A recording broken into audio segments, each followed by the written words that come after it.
Você está ouvindo Tesla Coil, a bobina do conhecimento. Agora, vocês podem falar um pouco da história?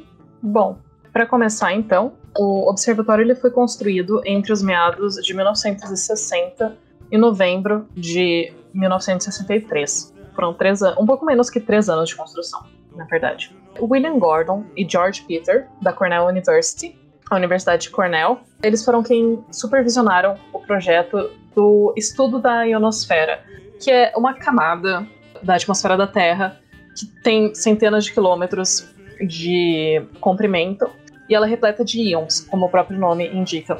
Ele foi atraído justamente pelos buracos da região kárstica do relevo da área em Porto Rico.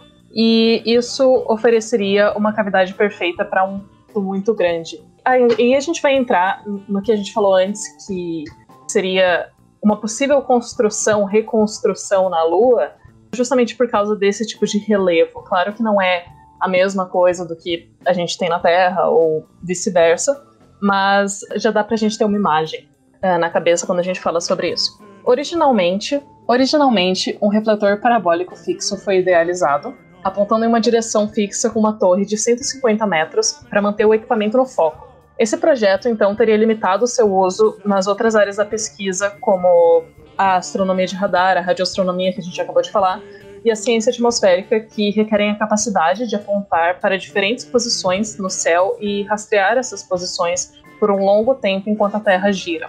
Já outra pessoa, que era o Wardlow, da Advanced Research Projects Agency, que a sigla é ARPA, apontou essa falha e colocou o Gordon em contato com o laboratório de pesquisa da Força Aérea de Cambridge, que a sigla seria AFCRL, onde um grupo chefiado por Phil Blacksmith estava trabalhando em uns refletores esféricos e outro grupo estava estudando a propagação de ondas de rádio na atmosfera superior.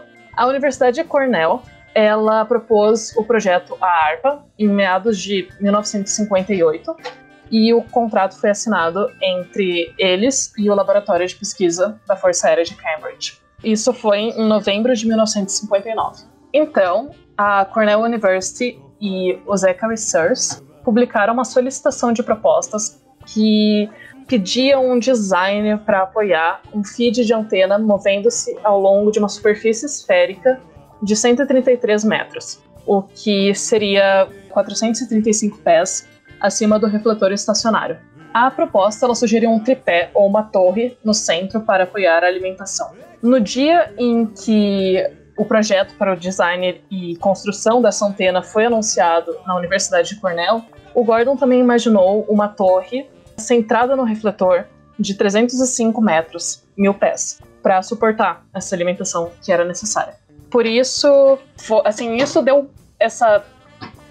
isso começou o que seria então essa construção de 3 anos, de 1960 até 1963. E aí, uma curiosidade que eu acho muito legal, que talvez traga para os nossos ouvintes um pouquinho de Arecibo, que eles já tenham ouvido falar, é sobre a mensagem de Arecibo, que aconteceu em 1974, com o envolvimento do grande cientista Carl Sagan, que inclusive se conecta muito com a presença da Cornell em toda essa fundação do projeto, porque o Carl Sagan ele teve uma história de ter dado aulas em Cornell durante uma boa parte da vida dele. Aqui, eu não sabia disso do Carl Sagan. E continuando com a história dele, infelizmente esse ano ele acabou sendo destruído, né? O impacto disso que isso tem na astronomia, na radioastronomia em si. Como vocês veem isso? Eu diria que é uma pena. Definitivamente o telescópio de Arecibo era um marco na radioastronomia, não só pelo valor histórico, mas também pela superfície enorme dele. É importante lembrar que quanto maior a superfície, ou quanto maior a abertura de um telescópio, mais sensível ele vai ser.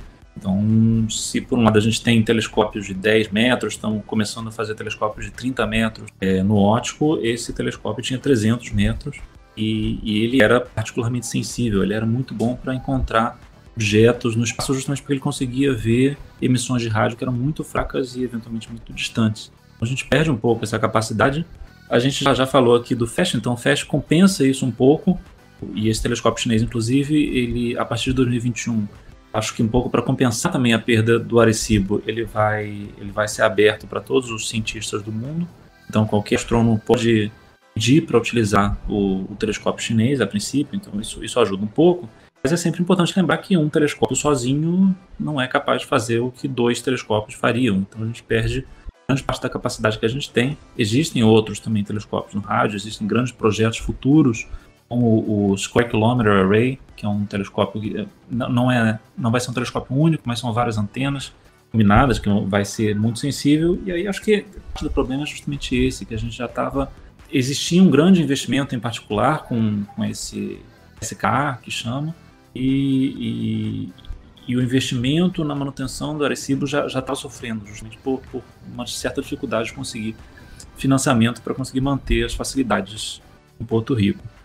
Mas é uma pena, é uma capacidade importante que a gente perde, tem coisas que o Arecibo fazia melhor do que qualquer telescópio no mundo.